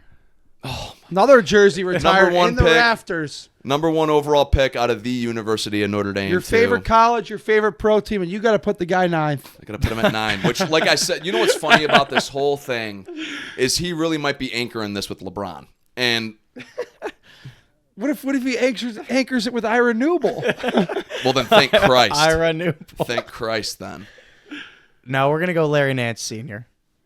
yeah, another one. Jersey in the rafters. Yep. He comes in at He 10. went- I think looking back, You know what Verjao should have been. I should have started out Verjao at 9.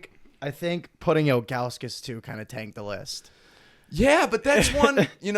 But coming to think of just being at Rocket Mortgage Arena or whatever the hell, Rocket Arena. Yeah, but who would He you have- went with every jersey that's hanging in the rafters except Nate Thurman. All right, go from 1 down, Robbie. All right, we got Donovan Mitchell. Nailed that one. Nailed it at 1.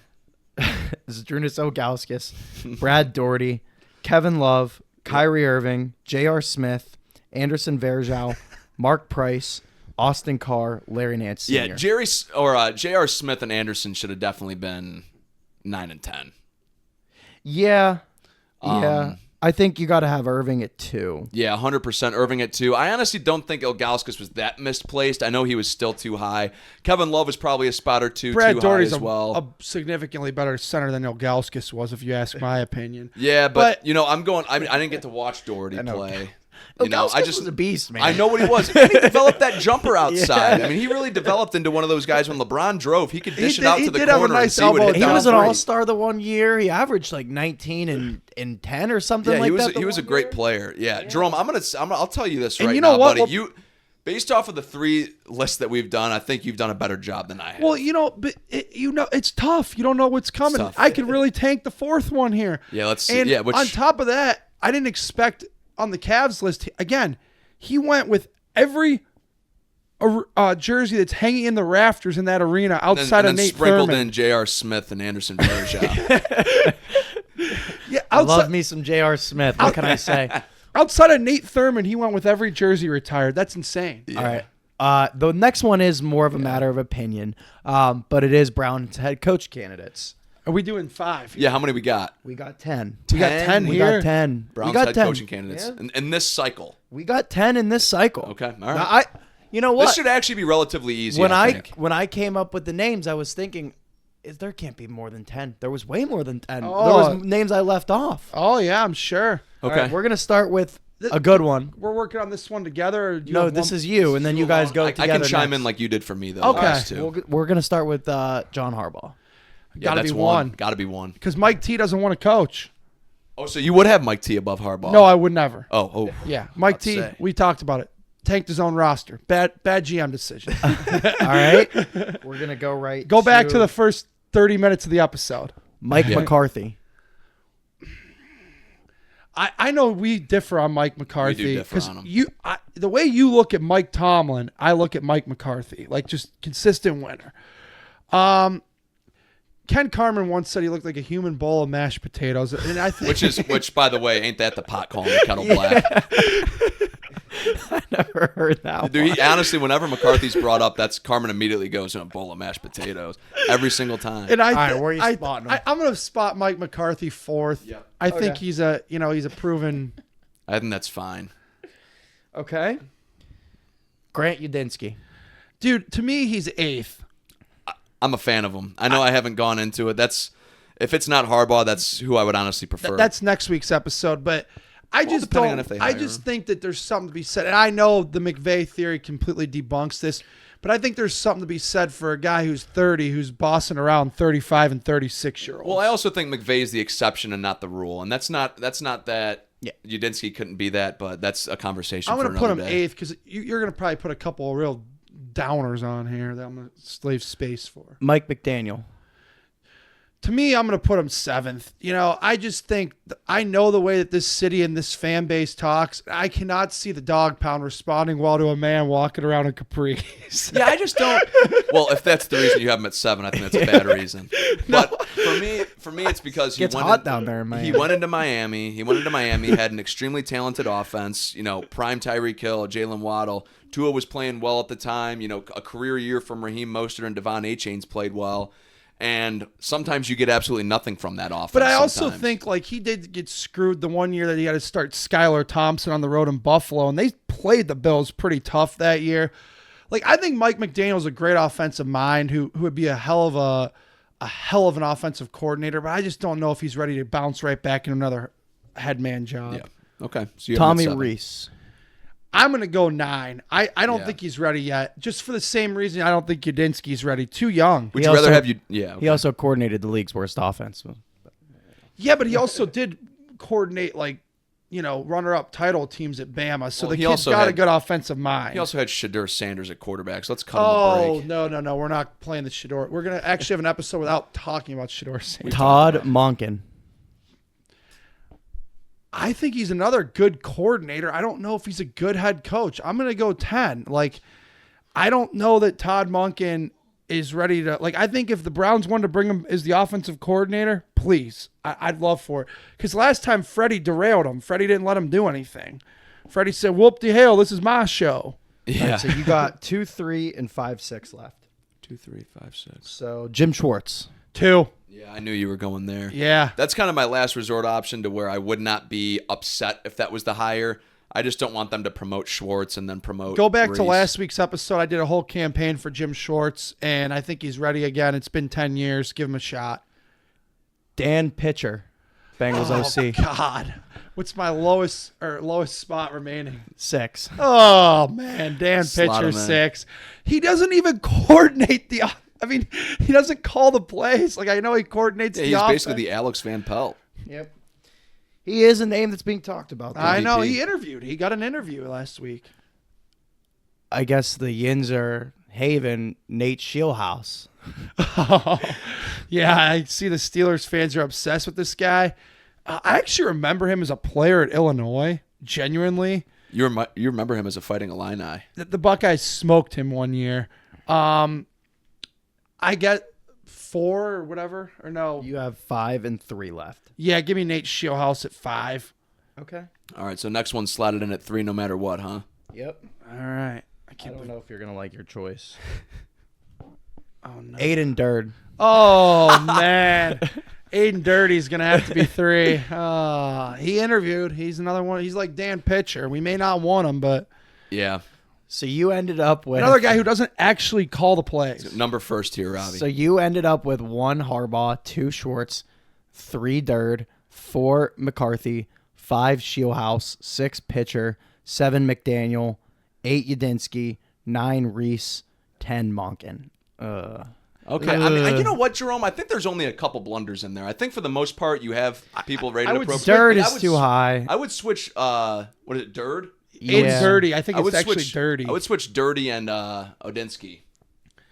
Yeah, I would do that. I would also switch Monken would be higher on the list. Dan Pitcher Would be being 10. at 6 is sinful. Reese is definitely my last because Reese is for me too. I Reese think. is not is the bottom of the barrel because he's definitely going to be Freddie Kitchens 2.0. He's a guy that's just not ready. Yeah. I don't think Aiden Dirty's ready, and I don't think Grant. Yadinsky. I just don't. I just don't understand promoting somebody that coordinated a crappy offense. I know he has some other Yeah. history, but okay, All you right. guys want to jump into keep 4 cut 4 now? Keep 4, cut 4, Jerome. And this is, from what I understand, we're going to be working You together. guys on are this working one. together, All right. so This is a true banter session that we got. yeah. All right. What's the And topic? By the way, credit to you. These are good lists and Yeah. good names, and you've surprised us, and we haven't like been expecting anything. And I think that's the point of the program It here. is. So with keep 4 cut 4, you're gonna hear some stud numbers, some stud stats. You got to strategize though, because something better could be coming along. So you really got to think of what happened with It's these not guys' a ranking. history. It's just whether you keep them or cut You're them. gonna keep them or cut them. There's no right. ranking. You're gonna keep 4 and you're cut 4. I'm gonna name 8 individual player seasons for each team. All right, and what sport is this? For each team, Oh, Browns, Okay. Cavs. So this we're this could be a Jose Ramirez. So we are gonna start with the Browns. We're gonna start with the Browns. Continue on the football trend So we're doing keep 4, cut 4 for each team. for each team. Okay. Yes. Okay. All right. All right. This will be a So- long session, but it should be good. I'm gonna start with. The Browns. Yeah, I'm gonna start with the Browns. Let's go. So let's go. Your keep and your cut. Okay. All right, this is. We're gonna fun. start out with a bang. 2020 Baker Mayfield. You got to keep them. I think you got to keep Baker. I think I'm keeping them. I mean, it's one of the best quarterback seasons that we've seen in our lifetime from yeah. a Browns quarterback. And honestly, we've had this conversation before. He is statistically and the best quarterback they've had since Kozar. Yeah, you have to keep 2020 Baker. Have to. All right. I think. Okay. 2024 Jerry Jeudy. Pro Bowl receiver. Set the single season reception record in the franchise. I'm keeping him. Man. But he also led he actually also had I'm starting to think that this might be a very, very heavy hit list. You know what? Because 2000, I mean, we could hear 2007 Braylon Edwards. We could hear 2010 10 Peyton Hillis. Or any of the 80s years with Ozzie. I think. I'm going to cut him solely off the fact that he dropped too many passes. Okay. All right. All right, we're cutting Judy. All right, we'll cut Judy. It was a great season from him. I just think there have been better Browns seasons. Like Josh Gordon, 2013 could be on this list easily. Yeah. Now, I know Judy did set the single-season receptions record for the Browns that last year, too. I think he had 92. I have some quick stats listed next to all the names. Oh, sweet. All right. 2022 Nick Chubb. What were his stats? Nick Chubb made the Pro Bowl, averaged 5.0 yards per carry, 1,525 yards. Nick Chubb was a total monster. Got to keep him. I'm keeping him. Got to keep 2022 It's the second Chubb. best running back in the franchise history. A lot of his seasons blend together for me. Like I don't remember which season he went off and which, but he was such a consistent dominant back. You could almost As pick I any went of his through seasons. today, his two best seasons were 2019 and 2022. Were his two best. Okay, I think that makes sense because we threw a lot. 23 is when he blew his knee in Pittsburgh. Yeah, Yep. I was at that game. Okay. 2023 Myles Garrett. He had Myles Garrett 16 sacks? 14? No, he had 13 sacks. 14, yes. He was first team All-Pro. He made the Pro Bowl. He was the DPOY, maybe questionably that year. You have to. Can I ask a question? I don't know if you're allowed to Led the answer league's this or not. top defense. Yeah, go. I probably won't, but go ahead. Do you have, like, let's say, do you have multiple seasons from multiple players on there? No. Okay, so you got to keep keeping him. Miles. I'm keeping any Myles Garrett season. I wasn't sure if he was going to go 2025 right after. And then to we'd have his to pick. point, that was the league's best defense that year. He was the leader of that. All right, so you're going to keep 2020. You remember, you only have one keep Yeah, so slot left. we've got 2023 Miles, 2022 Chubb, 2020 Baker. Oh my God! I mean, we're gonna have to make some tough. We cut Judy, and honestly, that ended up being a good call. Yeah, that was a good call. And we honestly, looking back, we probably should have cut Baker. I thought that was an easy keep, but we'll see what's next. Okay. Next. 1986 Bernie Kosar. What were the stats on him? He did not win MVP. He went to the AFC Championship game that year. He threw for 3,800 yards, which was a lot back then. Sure. I had some other ones that I actually forgot to write down. It was a dominant season by all accounts. Just like Bill Belichick, I think we have to cut Bernie. I think we have to cut Bernie too, man. I think we do too. You know, that was an era where they didn't, like you just said, Rob. That's an era that they did not pass a lot. Just like Bill did, we have to cut Bernie. What a shame. Shout out to Bernie though. I hope everything's going good with his liver. I actually want to look up really quick what his touchdown interception ratio was that year. And it was, he only had a 58% completion percentage, 17 touchdowns, 10 picks. I hate to say it, but that's kind of an easy cut with the list right now. All right, we'll cut 86. Got to remember that the time period, though. Yep. We'll keep going. Sure. 2013 Josh Gordon. Yeah, got to keep him. 1,600 receiving yards. Now we have to cut everybody else. To cut everybody I know we have else. to cut everybody else, but if there's one take back on this list right now, it would have been keeping. Hold on, Jerome. Let me ask you: are you keeping Josh or are you cutting Josh? I'll actually defer to you on this. If there's one thing I would already have wrote changed, down keep. My bad. All right, we're keeping him. And we didn't lock it in. While he wrote it down, the pen's been written. All right, I can erase. Do you want to keep him? Let's for the sake of the rest of the keep cut, so we have our options open. I say we cut them. I think it should be an easy keep, but it's going to be boring if we just cut the next. All right, three people. No, there's only two left. It's going to be boring if we cut the next two people. We'll cut Josh Gordon. We'll cut Josh. Who had man, that was an unbelievable NFL season. record-setting season, game in and game out. He had like 200 yards back to back. Didn't play the first two games of the year either, and led the league in receiving. It was an unbelievable season. All right, the next one is 1963 Jim Brown. By all accounts, one of the greatest running backs. I'm glad we cut Josh Gordon because we're keeping Jimmy Brown, baby. Gotta keep Rest him. in peace. This was the league MVP. Yeah. First team unanimous All-Pro, unanimous Pro Bowl, 6.4 yards per carry. Yeah, you got to keep Jimmy.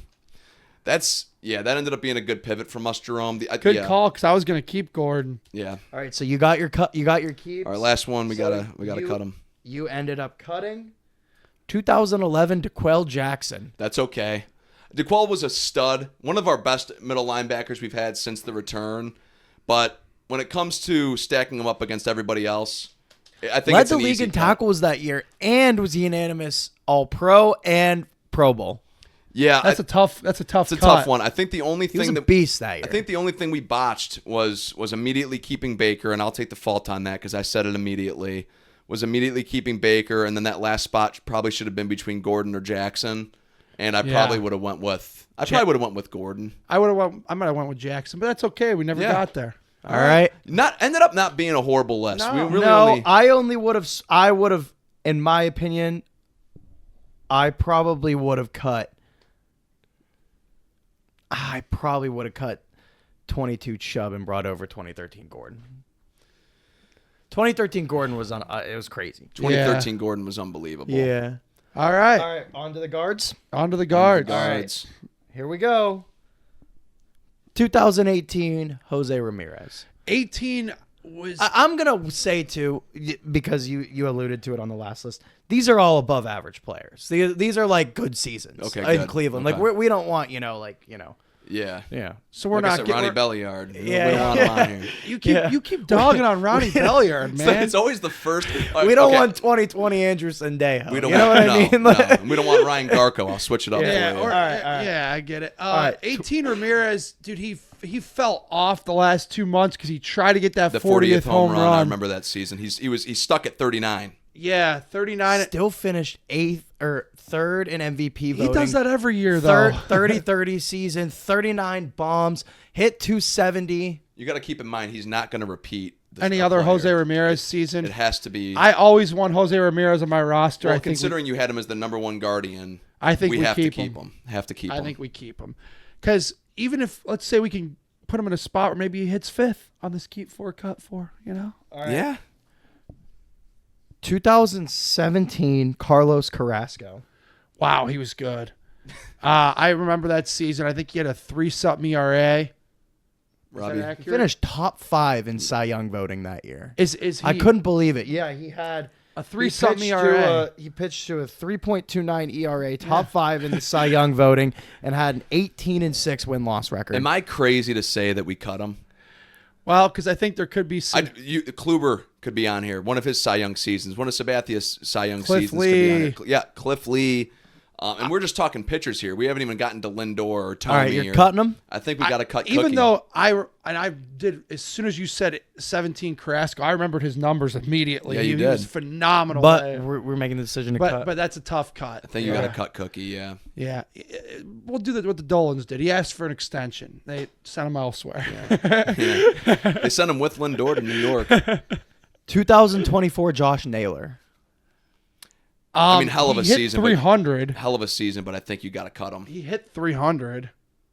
I love Josh. I I believe he hit 300 in 2024. Yes, he had hit 300. No, he hit 300 in 2023. Yeah. and he dropped the average, increased the power numbers in Because he hit 2024. you are right. Because I think that was his first I know. 30. I was looking at these all afternoon. I think that's his first 30 home run season. I think we got to cut him, man. Yeah, I'm gonna cut him. Okay. Are you okay with that? Yeah, I'm good with that because, again, Josh Naylor's a hell of a hitter, but There's some better names on this list. I know it. All right.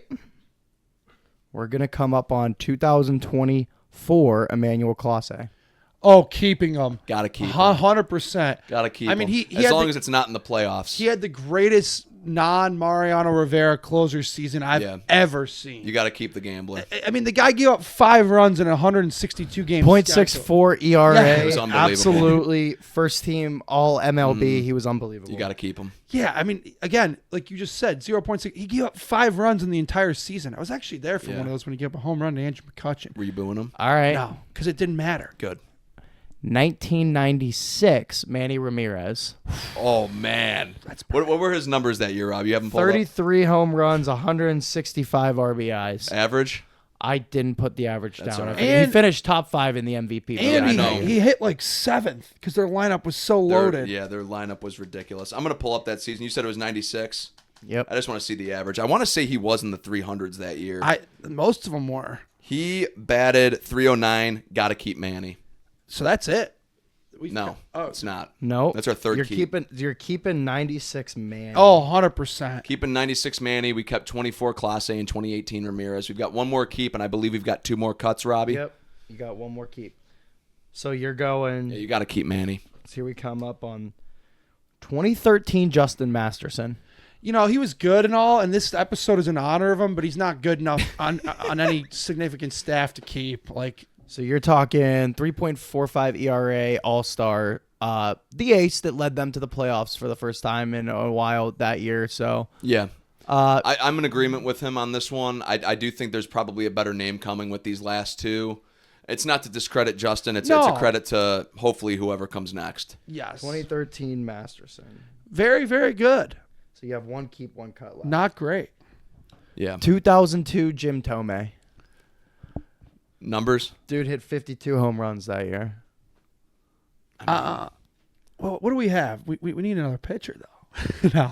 We're not filling out a lineup here. Okay, he hit 50 bombs. I'm assuming he was obviously an all-star. Yeah. Yeah. He was probably in the MVP voting. What year was Third, this again? third in the MVP voting. 2002. This was 2002. his 02 season. 2002, 52 bombs. Got a statue outside. 304 average. Got to keep him. I'm keeping Jim. Got to keep Okay. Jim. 2002 Tomei. It's going to be a Lindor season, I Tomei. think, because we haven't had one of I those. think so, too. 2016 Carlos Santana? Andrew Miller. Oh, man. that's a tough Miller one. was a stud. Andrew Miller. Miller's, yeah, but keep in mind the people that we kept. I do think we made the right decisions with the four that we kept. Andrew Miller, I will remember that playoff run that he went on for the remainder of my lifetime. I remember many other times, and maybe I'm misremembering stuff, that a bullpen pitcher won the league's championship series No. MVP. No, and he basically, the thing that separated him, like, the thing that was so different about him and Clase was once it came postseason time, Clase really could not deliver, and Andrew Miller kept the ball rolling. I think the only thing I might have done is subbed Miller for Clase on the keep cuts here. Because you I don't ended up think you keeping 18 Ramirez, 22 Clase, 96 Manny Ramirez, 2002 Tomei. I think that's our think best we one we've nailed done it. so That- far. That was the best one we've done of these blind. Yeah, blind- so, too. I think I would have done Miller for Clase. But in the interest of time, you want to move on to the Cavs now. Yeah, Yeah, because absolutely. We are setting a record, I believe, with this one, with this Okay, episode. we'll cut it down. Okay. Well, These have been fun. All right. Yeah, on it has been to the Cavs. Yep. All right. yeah. We're going to start. Yeah, I'm glad I have Jerome's help this time because I butchered my Cavs list. All right. We got 89 Mark Price, all NBA first team, his 50-40-90 season we were talking about earlier, 19 Yeah. points a game. Floor general. Yeah, he was. Yeah, I'm keeping Mark Price. I'll defer to you on this one. I'm going to keep Mark I'll Price. defer to you on this one. Keep in mind, we do have probably a LeBron James season coming. We probably have a Kyrie Irving season coming. I'm taking that Mark Price season over any Kevin Love season that he ever had here, or basically any other jersey hanging in the rafters. I like that decision to keep I'm Price. keeping Mark Price. The more we talk about it. The 2005 Zdrunas Ilgauskas that we talked about earlier, the All-Star. 17 points a game. There's something better coming along. I think. I think so too, and I love Z.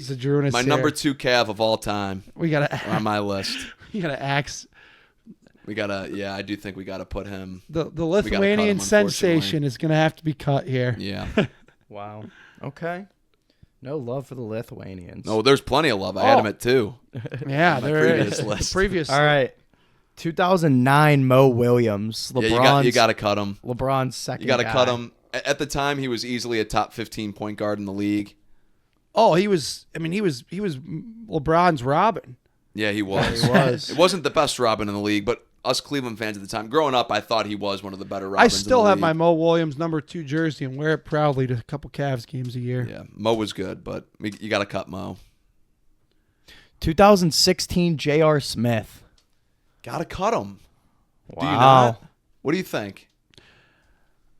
I'm gonna go ahead and cut I him. think we might have made the wrong call on Z there. J.R. Smith was really, really. When I was looking at the stats, he was really good that year. He didn't average that many, obviously, because there was not that much ball to go they had the around. big three. But he came up clutch so many different times. When you needed a shot, you go to J.R. that year. That's all Well, I'm you gonna know say. what? I think he's given all these stats because there's something better along the line. We're gonna sadly and regretfully cut. Yeah, J.R. Smith. I agree, We're man. cutting J.R. So Okay. we've only kept 1. We've cut 3, so we only have 1 more cut to go. All right. We've only kept Mark Price. Mark Price. Yeah. Okay. Yeah, you only got one more cut. 2017 Kyrie Irving. Keeping him all day. Gotta That keep Kyrie Irving, I forgot how good he was. Well, if you remember, they went into that season. He had basically informally let the organization know he didn't want to come back for that year, but they ran it back anyway.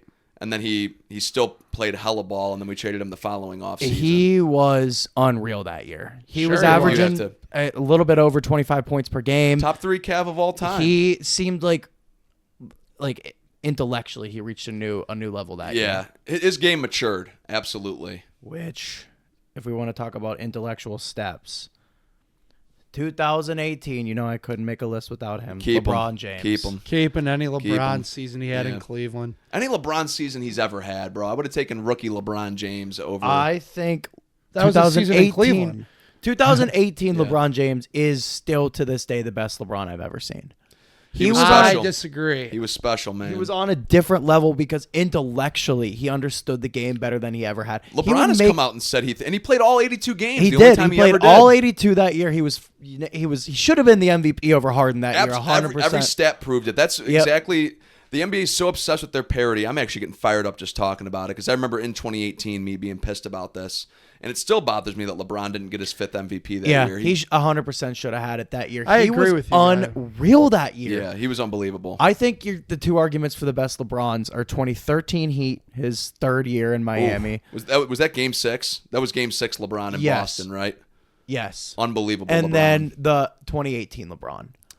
Yeah, I don't think you 2018 can was really different. argue, but even though he didn't win the championship. Because I think when he came back, the help around him, just obviously with Kyrie and Love, and then when Kyrie dipped, he really did have to be the Batman with a bunch of, not even Robins, I don't even know what you would have called them, just a bunch of random side characters that he had on that 2017-2018 Cavs team. Isn't it crazy that we could do a keep cut game of literally just LeBron seasons? We could easily. Yeah, maybe that'll be on a future episode. Yeah, that could be down the road. All right, we got to move it along, though. Let's go 2022 Kevin Love. All right, so now we're in the territory of these are the last 2. We've kept 3, cut 3. Yep, you've kept 3, cut 3. 2022 Kevin Love, that was, if I remember correctly, the first season that the Cavs, they made the play-in tournament that year. Yeah, this is where he came off the bench. He kind of finally admitted to coming off the bench. Finally, conceded to it.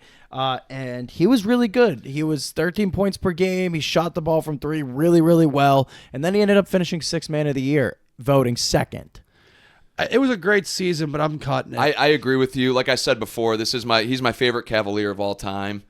But yeah, I mean, I don't really think we can really have somebody with the star power that could potentially be coming up. I don't think we can take 6th-man Kevin Love. You got one more name. I know we do. That's you got one more name, and he's on the keep list. That's why I said that could be coming up. I still think we're going to... You're playing with 2021 Colin Sexton. That's fine. I'm good with that. I'm okay with 2021 Sexton. All right. I mean, the big botch here is obviously leaving Z off of this list. Yeah. That's the big botch. I don't know. I'm probably that Kevin Love was underrated when I was looking at the stats. Oh, I think he was. I mean, amongst Cleveland fans, I would put that Kevin Love in for the 2021 Sexton. Honestly, I would. But are you taking that Love over Z's year? Maybe. Yeah, I think I am. don't think Oh, I am. no. I'm not at all. I think we really butchered it by leaving Z off. And taking Colin Sexton, not a bad Colin consolation Sexton didn't prize. have a bad year that year.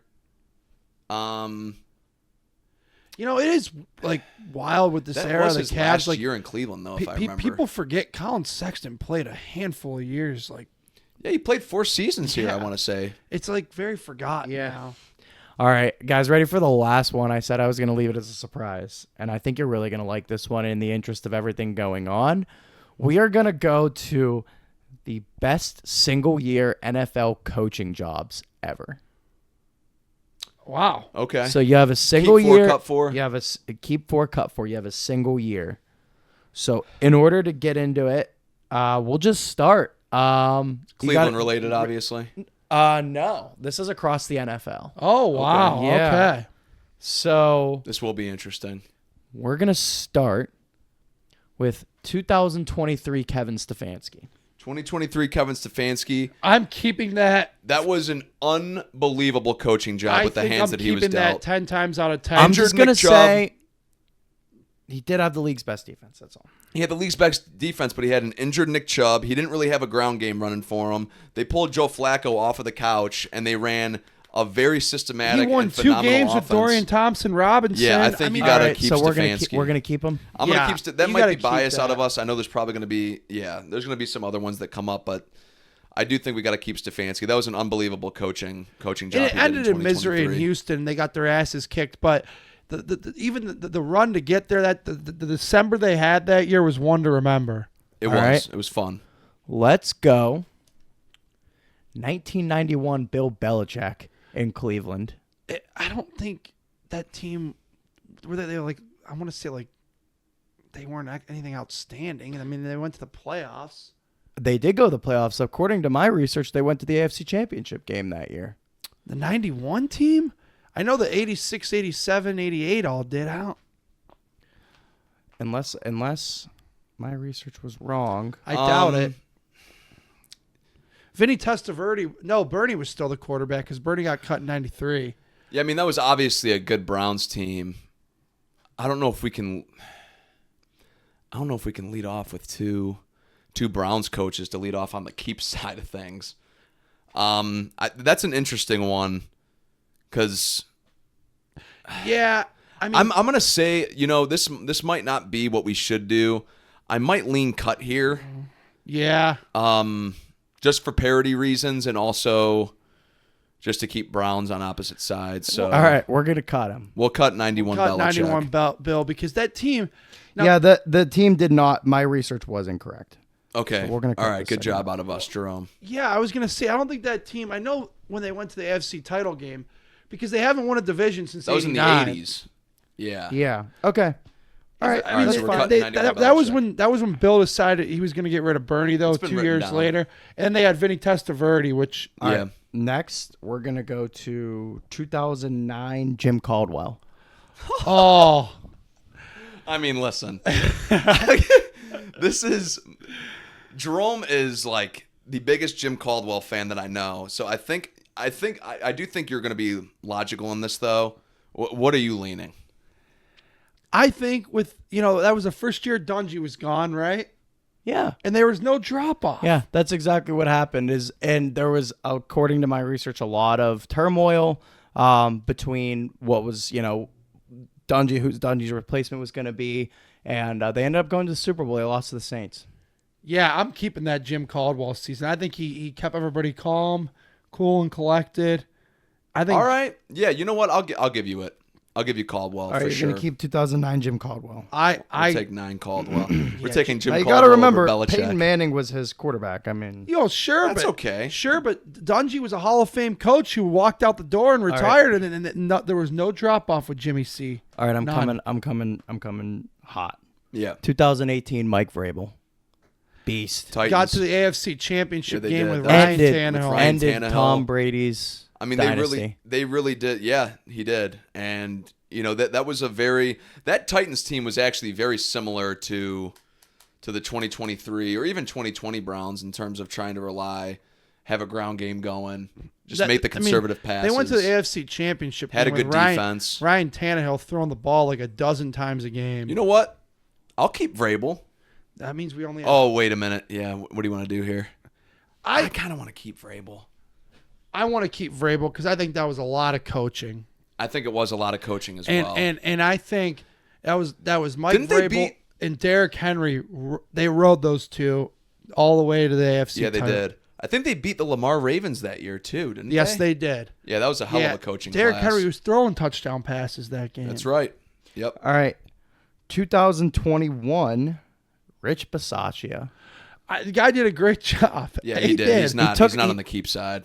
He took a team that had Derrick- Henry Ruggs, who had killed somebody.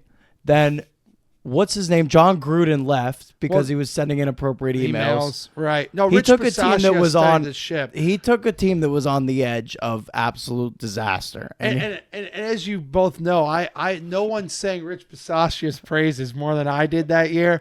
But they ended up losing to the Bengals in the wild card round, and I'm gonna have to cut Richie. I'm sorry. I think you got to cut And him. I think, and you both know how much I really respected Rich Bisaccia that year. All right. Yeah. 2017 Sean McVay turned around the entire Yeah, Rams they went to the organization. Super Bowl that year. They went in 2017, 2018. Oh, that was the following year. You know what? That was his first But year. he showed what he was, and he turned around the whole organization. You know what, Kevin? Though it's too early. I think we cut. Yeah, I think we leave our options open at the end here. McVay, it's not a discredit to McVay. No.